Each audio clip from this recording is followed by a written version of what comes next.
दोस्तों नमस्कार, ये है मार्गदर्शन फॉर सिविल सर्विसेज। मैं अनुराग चौधरी।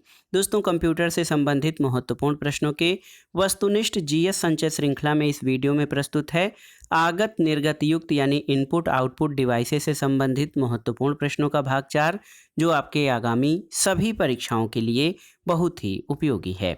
तो आइए शुरू करते हैं आज का वीडियो। पहला प्रश्न है दोस्तों, OCR का पूर्ण रूप क्या है, आपको बताना है। बहुत ही महत्वपूर्ण प्रश्न है। OCR का पूर्ण रूप क्या है? तो याद रखिएगा, ऑप्टिकल कैरेक्टर रिकॉग्निशन। यहाँ पर देखिए ऑप्शन सी में सही उत्तर आपका है ऑप्टिकल कैरेक्टर रिकॉग्निशन। ये OCR का पूर्ण रूप है। अगले प्रश्न पर आते हैं दोस्तों। महत्वपूर्ण प्रश्न है कि उत्पादन लेबल पर लगे आंकड़ों को पढ़ने के लिए उपयोग किया जाने वाला उपकरण कौन सा है? तो ऑप्शन है biometric reader, bar code reader, MICR reader या OCR रीडर। तो सही उत्तर option B, bar code reader. दोस्तों आप जान लीजिए, उत्पादन लेबर पर लगे आंकड़ों को पढ़ने के लिए जो उपकरण प्रयोग किया जाता है उसे बार कोड रीडर कहते हैं। अगला प्रश्न है, अधिकांश प्रोडक्ट्स पर प्रिंटेड लाइनों के पैटर्न को क्या कहते हैं? ऑप्शन है आपके कोड, बारकोड्स, प्राइसेज या स्कैनर्स। तो सही उत्तर है बारकोड्स। ऑप्शन बी आपका सही उत्तर है। दोस्तों आप जान लीजिए, अधिकांश प्रोडक्ट्स पर प्रिंटेड लाइनों के पैटर्न को बारकोड कहते हैं। अगला प्रश्न है, टच पैड किसको रिस्पॉन्ड करता है? ऑप्शन है लाइट, प्रेशर, क्लिकिंग, अंगुलियों के पोरों से गर्मी के एहसास या इनमें से कोई नहीं। तो सही उत्तर ऑप्शन डी, उंगलियों के पोरों से गर्मी के एहसास को टच पैड रिस्पांस करता है। आप जान लीजिए, टच पैड अंगुलियों के पोरों से गर्मी के एहसास को रिस्पॉन्ड करता है। टच पैड में अंगुलियों से छूकर अपेक्षित डेटा तक पहुंचा जा सकता है। अगला प्रश्न है, किसी व्यक्ति के अंगुलियों के निशानों के आधार पर एक्सेस प्रवेश नियंत्रण किसका उदाहरण है? ऑप्शन देखिए, जीविकी बायोमेट्रिक पहचान, विशेष पहचान, विशेष सुरक्षा, अंगुलियों के निशान की सुरक्षा या लॉजिस्टिक्स। तो सही उत्तर है बायोमेट्रिक या जीविकीय पहचान। ऑप्शन ए आपका सही उत्तर है। दोस्तों किसी व्यक्ति के अंगुलियों के निशानों के आधार पर एक्सेस प्रवेश नियंत्रण जीविकीय यानी बायोमेट्रिक पहचान का एक उदाहरण है। अगला प्रश्न है, रोम में अस्थायी रूप से जोड़ा गया प्रोग्राम कौन सा है जो कंप्यूटर की इंस्ट्रक्शंस को स्वयं ही एग्जीक्यूट करना शुरू कर देता है? ऑप्शन है BIOS, ROM, CMOS, RAM या इनमें से कोई नहीं।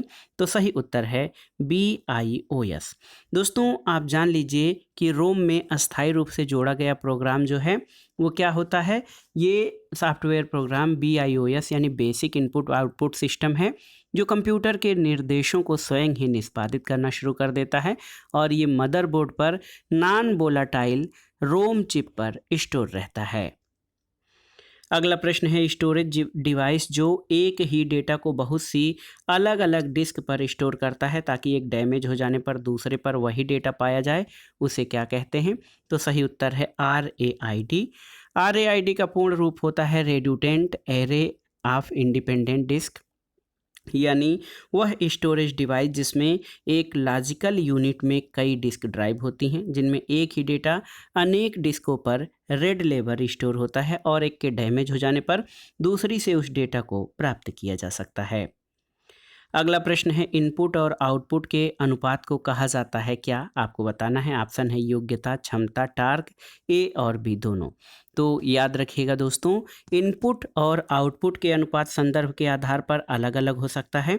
एम्पलीफायरों का जिक्र करते समय अनुपात को लाभ के रूप में और मशीनों का जिक्र करते समय अनुपात को एफिशिएंसी यानी दक्षता के रूप में जाना जाता है, जो योग्यता या क्षमता का संयोजन होता है। विकल्प डी आपका सही उत्तर है। अगला प्रश्न है, रीडिंग के परिणाम स्वरूप यदि कोई सिंबल मेमोरी सेल से मिट जाता है तो रीड आउट को कहते हैं क्या? तो उत्तर है डिस्ट्रक्टिव, ऑप्शन सी। दोस्तों सामान्यतया यदि कोई सिंबल सेल से पढ़ा जाता है तो इसकी सामग्री विचलित नहीं होनी चाहिए और इस प्रकार की सेल उसे कहते हैं जहां रीड आउट नॉन डिस्ट्रक्टिव होता है, लेकिन यदि सिंबल रीडिंग के दौरान मिट जाता है तो रीड आउट को डिस्ट्रक्टिव कहा जाता है। अगला प्रश्न है दोस्तों, चुंबकीय टेप या मैग्नेटिक टेप क्या होता है? तो सही उत्तर है दोस्तों मैग्नेटिक टेप एक अनुक्रमिक एक्सेस मेमोरी होता है। याद रखिएगा, चुंबकीय टेप एक अनुक्रमिक एक्सेस मेमोरी है जो विभिन्न प्रकार के आंकड़ों के लिए भौतिक भंडारण मीडिया का एक प्रकार है और मूल रूप से चुंबकीय टेप ध्वनि रिकॉर्ड करने के लिए डिजाइन किया गया था। अगला प्रश्न है कंप्यूटर इक्विपमेंट और सॉफ्टवेयर के प्रयोग से सूचना के आदान प्रदान की क्षमता को क्या कहते हैं।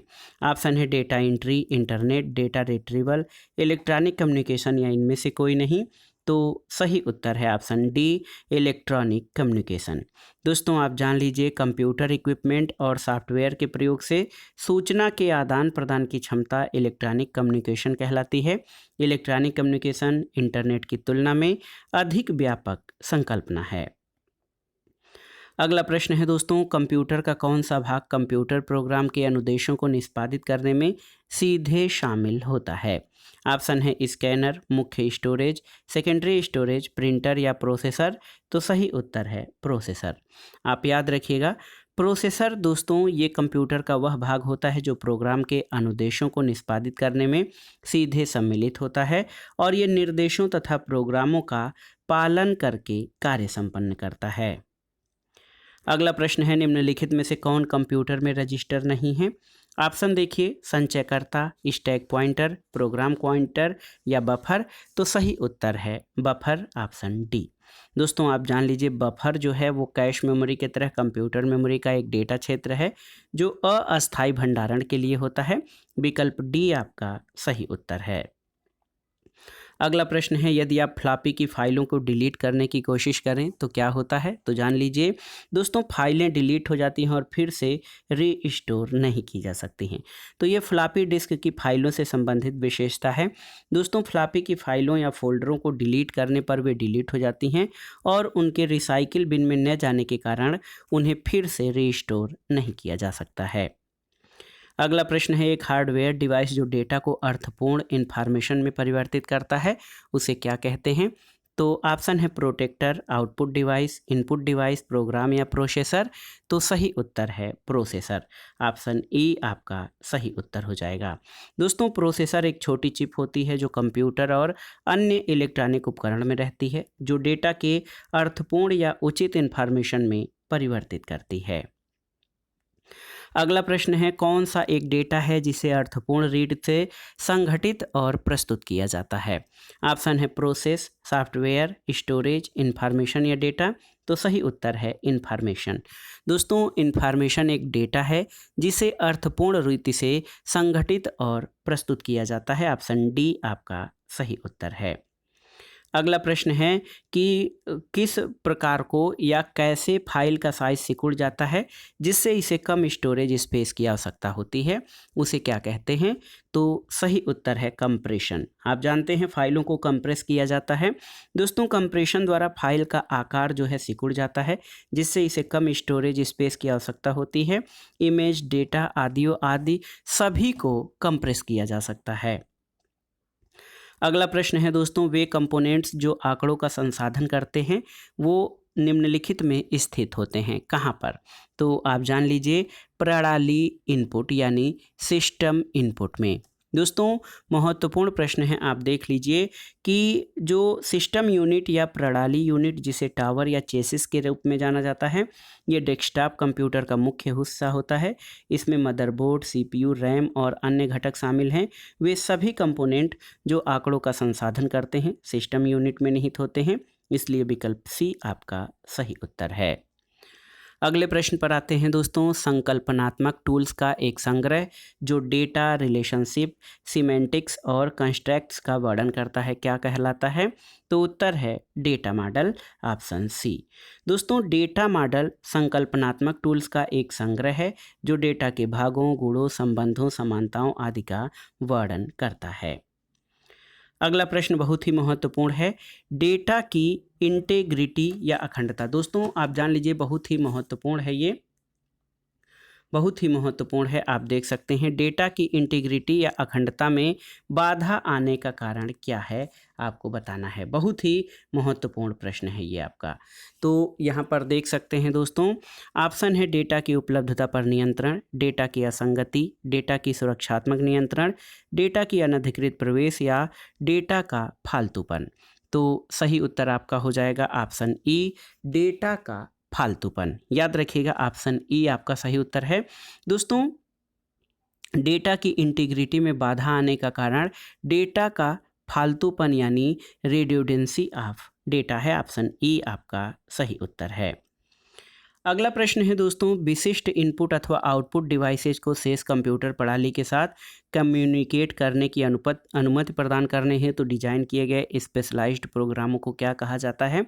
तो सही उत्तर है डिवाइस ड्राइवर, ऑप्शन बी। देखिए, बहुत ही महत्वपूर्ण है। विशिष्ट इनपुट अथवा आउटपुट डिवाइसेज को शेष कंप्यूटर प्रणाली के साथ संचार करने की अनुमति प्रदान करने हेतु डिजाइन किए गए स्पेशलाइज्ड प्रोग्रामों को डिवाइस ड्राइवर कहा जाता है।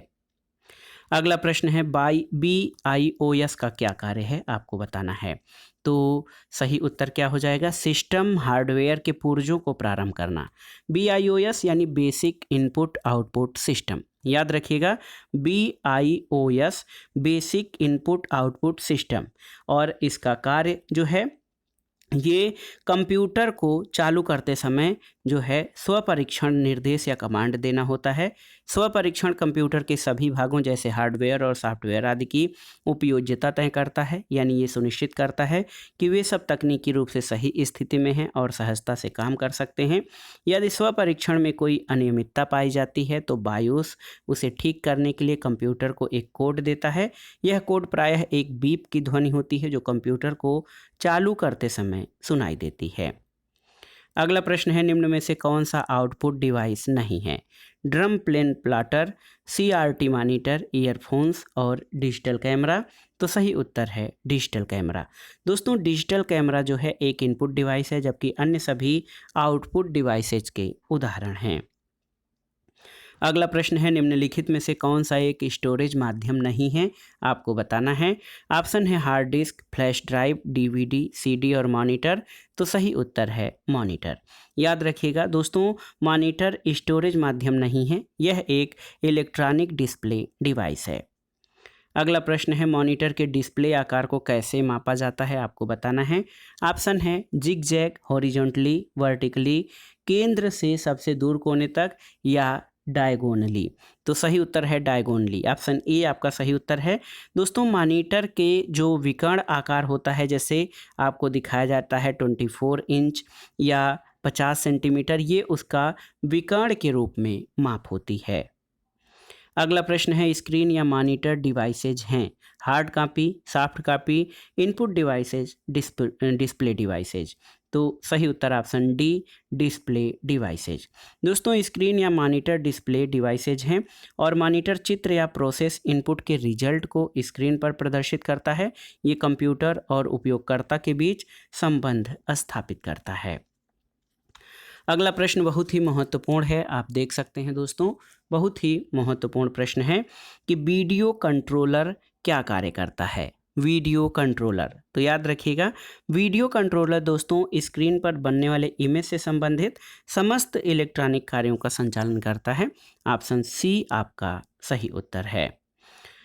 अगला प्रश्न है दोस्तों, मोशन पिक्चर क्लिपों को बदलने के लिए किस प्रकार का सॉफ्टवेयर प्रयोग किया जाता है? Drawing, video editing, painting, computer design और वेब ऑथरिंग। तो सही उत्तर है वीडियो एडिटिंग, ऑप्शन बी। दोस्तों, मोशन पिक्चर क्लिपों को परिवर्तित करने के लिए वीडियो एडिटिंग नामक एप्लीकेशन सॉफ्टवेयर प्रयोग होता है और इस सॉफ्टवेयर के द्वारा मोशन पिक्चर क्लिपों में अपेक्षित परिवर्तन किए जा सकते हैं। अगला प्रश्न है, मल्टीमीडिया उपकरण कंप्यूटर में किसके लिए लगाए जाते हैं? मल्टीमीडिया डिवाइसेज किसी उपकरण कंप्यूटर में किस लिए लगाए जाते हैं? तो देखिए, यहाँ पर गणितीय गणना के लिए, वर्ड प्रोसेसिंग के लिए, यांत्रिक उत्थान के लिए, मनोरंजन के लिए, या इनमें से कोई नहीं। तो सही उत्तर है मनोरंजन के लिए। याद रखिएगा दोस्तों, मल्टीमीडिया संयुक्त रूप से पाठ्य सामग्री, स्टडी मटेरियल, चित्र, भावदृश्य, एनिमेशन, सिमुलेशन, प्रतिकृति और आपसी संपर्क में कंप्यूटर के माध्यम से किए जाने वाले उपयोग के रूप में जाना जाता है। अगला प्रश्न है हॉरिजॉन्टल और वर्टिकल पिक्सेल्स की न्यूनतम संख्या है जिसे स्क्रीन पर डिस्प्ले किया जाता है। तो सही उत्तर है रिजोल्यूशन। दोस्तों आप जान लीजिए रिजोल्यूशन हॉरिजॉन्टल और वर्टिकल पिक्सेल्स की न्यूनतम संख्या है जिसे स्क्रीन पर डिस्प्ले किया जाता है। अगला प्रश्न है मॉनिटर का रिजोल्यूशन जितना अधिक होगा, तो याद रखिएगा मॉनिटर का रिजोल्यूशन जितना अधिक होगा पिक्सल उतने ही अधिक होंगे और चित्र की क्लियरिटी उतनी ही अधिक होगी। अगला प्रश्न है बिटमैप ग्राफिक्स में उपलब्ध रंगों की संख्या है 6 मिलियन, 10 मिलियन, 16 मिलियन या 20 मिलियन। तो सही उत्तर है दोस्तों बिटमैप ग्राफिक्स में उपलब्ध रंगों की संख्या 16 मिलियन है। बिटमैप ग्राफिक्स में उपलब्ध रंगों की संख्या लगभग 16 मिलियन है। अगला प्रश्न है वे ग्राफिकल फाइल्स वे ग्राफिकल तस्वीरें जो फाइल फोल्डर आदि जैसे ऑब्जेक्ट को रिप्रेजेंट करती हैं वो क्या कहलाती हैं? तो उत्तर है आइकॉन्स। याद रखिएगा दोस्तों आइकॉन्स ऐसी ग्राफिकल तस्वीरें होती हैं जो फाइल फोल्डर इत्यादि में ऑब्जेक्ट्स को प्रदर्शित करती हैं और ये कंप्यूटर के डेस्कटॉप पर उपस्थित रहती हैं। अगला प्रश्न है कंप्यूटर सिस्टम का वह भाग जिसमें प्रोग्राम या अनुदेश शामिल होते हैं क्या कहलाता है? तो सही उत्तर है सॉफ्टवेयर कहलाता है। ऑप्शन सी आपका सही उत्तर है। प्रोग्रामों के समूह को सॉफ्टवेयर कहते हैं और किसी भी सॉफ्टवेयर को छोटे छोटे प्रोग्राम्स के द्वारा बनाया जाता है। अगला प्रश्न है दोस्तों स्क्रीन पर प्रदर्शित पिक्सल। देखिए महत्वपूर्ण प्रश्न है स्क्रीन पर प्रदर्शित पिक्सल की संख्या स्क्रीन के किस नाम से जाना जाता है? Refresh rate, colour depth, resolution या व्यूइंग साइज। तो सही उत्तर आपका हो जाएगा दोस्तों स्क्रीन पर प्रदर्शित पिक्सल की संख्या स्क्रीन के रिजोल्यूशन के रूप में जानी जाती है। ऑप्शन सी आपका सही उत्तर है। अगला प्रश्न है मॉनिटर के डिस्प्ले आकार को कैसे मापा जाता है? ऑप्शन है वर्टिकली, डायगोनली, हॉरिजॉन्टली या इनमें से कोई नहीं। तो सही उत्तर है डायगोनली। मॉनिटर के डिस्प्ले आकार को मापने के लिए मॉनिटर के सबसे ऊपर के बाएं कोने से सबसे नीचे के दाएं कोने तक तिरछा मापते हैं। तो ऑप्शन बी डायगोनली यानी जो कंप्यूटर या मॉनिटर का डिस्प्ले होता है उसे विकर्ण की माप से उसकी माप की जाती है। अगला प्रश्न है एलईडी का पूरा नाम क्या है? तो उत्तर है लाइट एमिटिंग डायोड। याद रखिएगा लाइट एमिटिंग डायोड जो है ये जो है एलईडी का पूरा नाम है। इसका उपयोग कंप्यूटर, टीवी आदि में डिस्प्ले डिवाइस, मॉनिटर के रूप में किया जाता है। अगला प्रश्न है 1 GB की कंप्यूटर मेमोरी किसके बराबर होती है? तो 1 GB 1024 मेगाबाइट के बराबर होती है। 1024 मेगाबाइट बराबर 1 GB होता है। दोस्तों कंप्यूटर की मेमोरी नापने की इकाइयों में 1 बाइट 8 बिट के बराबर होता है। 1 kilobyte 1024 byte, 1 megabyte 1024 kilobyte, 1 gigabyte 1024 megabyte, 1 terabyte 1024 gigabyte, 1 petabyte 1024 terabyte के बराबर होता है। अगला प्रश्न है किसी स्टोरेज लोकेशन को आइडेंटिफाई करने के लिए प्रयुक्त नाम या नंबर को क्या कहते हैं? ऑप्शन है बाइट, रिकॉर्ड, एड्रेस, प्रोग्राम या बिट। तो सही उत्तर है एड्रेस। Option C. दोस्तों कंप्यूटर प्रणाली में किसी स्टोरेज लोकेशन को आइडेंटिफाई करने के लिए प्रयुक्त नाम या नंबर को मेमोरी एड्रेस कहते हैं। अगला प्रश्न है कंप्यूटर की निम्न मेमोरी की विशेषता है प्रति बिट स्टोर करने की कम लागत। तो ऑप्शन है प्राइमरी, सेकेंडरी, रैम, ये सभी या इनमें से कोई नहीं। तो सही उत्तर ऑप्शन बी सेकेंडरी। दोस्तों कंप्यूटर की द्वितीयक स्मृति में बिट प्रति स्कोर की लागत कम होती है। यही कारण है कि सामान्यतः कंप्यूटर में प्राथमिक स्मृति कम और द्वितीयक स्मृति उसकी तुलना में काफ़ी अधिक रखी जाती है। अगला प्रश्न है कंप्यूटर शब्दावली में MIPS का अर्थ क्या होता है? तो याद रखिएगा मिलियन इंस्ट्रक्शन पर सेकेंड। मिलियन इंस्ट्रक्शन पर सेकेंड ऑप्शन बी आपका सही उत्तर है। याद रखिएगा MIPS का अर्थ है। अगला प्रश्न है दोस्तों देखिए बहुत ही महत्वपूर्ण प्रश्न है आपके लिए कि जिन हार्डवेयर इक्विपमेंट से कंप्यूटर बना होता है उनके नाम क्या हैं आपको बताना है। तो याद रखिएगा मॉनिटर, CPU यानी central processing unit, keyboard, mouse, printer और मॉडेम। तो इन्हीं हार्डवेयर इक्विपमेंट से कंप्यूटर बना होता है। ऑप्शन सी आपका सही उत्तर है। दोस्तों हार्डवेयर इक्विपमेंट जो हैं उनमें आप देख सकते हैं विभिन्न हार्डवेयर इक्विपमेंट्स में कौन कौन से जो है इक्विपमेंट आते हैं। Monitor, CPU, keyboard, mouse, printer और मॉडेम। ऑप्शन सी आपका सही उत्तर हो जाएगा। अगला प्रश्न है, आमतौर पर उपयोग की जाने वाली फ्लॉपी डिस्क का संचय क्षमता क्या होती है, आपको बताना है। तो सही उत्तर है 1.44 MB। दोस्तों आमतौर पर उपयोग की जाने वाली फ्लॉपी डिस्क की संचय क्षमता 1.44 MB होती है। वर्तमान में ये समाप्त प्राय है। इसे फ्लॉपी इसलिए कहा जाता था कि शुरुआत में ये लचीले खोलों में रखी जाती थी। अगला प्रश्न है, सीडी और डीवीडी की दंतुरता को क्या कहते हैं। तो सही उत्तर है गर्त। दोस्तों सीडी और डीवीडी की दंतुरता यानी इंडेंटेशन को गर्त या पिट्स कहते हैं। एक सीडी या डीवीडी का धंसा क्षेत्र जहां डेटा को संग्रहित किया जाता है गर्त कहते हैं। अगला प्रश्न और आज के वीडियो का आखिरी प्रश्न है, डीवीडी इसका एक उदाहरण है किसका। हार्ड डिस्क का, सॉलिड स्टेट स्टोरेज डिवाइस का, आउटपुट डिवाइस का या ऑप्टिकल डिस्क का। तो सही उत्तर है ऑप्टिकल डिस्क का। दोस्तों डीवीडी जिसे डिजिटल वर्सेटाइल डिस्क या डिजिटल वीडियो डिस्क के रूप में जाना जाता है, एक optical disk storage media format है। इसका वर्ष 1995 में सोनी, पैनासोनिक और सैमसंग आदि कंपनियों द्वारा विकास और आविष्कार किया गया था। तो दोस्तों ये था आज का वीडियो। कंप्यूटर आधारित महत्वपूर्ण प्रश्नों के जीएस संचय श्रृंखला में इनपुट आउटपुट डिवाइसेस से संबंधित महत्वपूर्ण प्रश्नों का रिवीजन, जो आपके आगामी विभिन्न परीक्षाओं जैसे bank, SSC, railway, UP, RO, PET, TET आदि परीक्षाओं के कंप्यूटर खंड के लिए बहुत ही उपयोगी है। आप इन प्रश्नों को तैयार कर लीजिएगा। दोस्तों वीडियो आपको कैसा लगा हमें कमेंट बॉक्स में ज़रूर बताइएगा। वीडियो को लाइक करें, शेयर करें और इस चैनल मार्गदर्शन फॉर सिविल सर्विसेज को सब्सक्राइब करें। वीडियो देखने के लिए धन्यवाद दोस्तों। नमस्कार।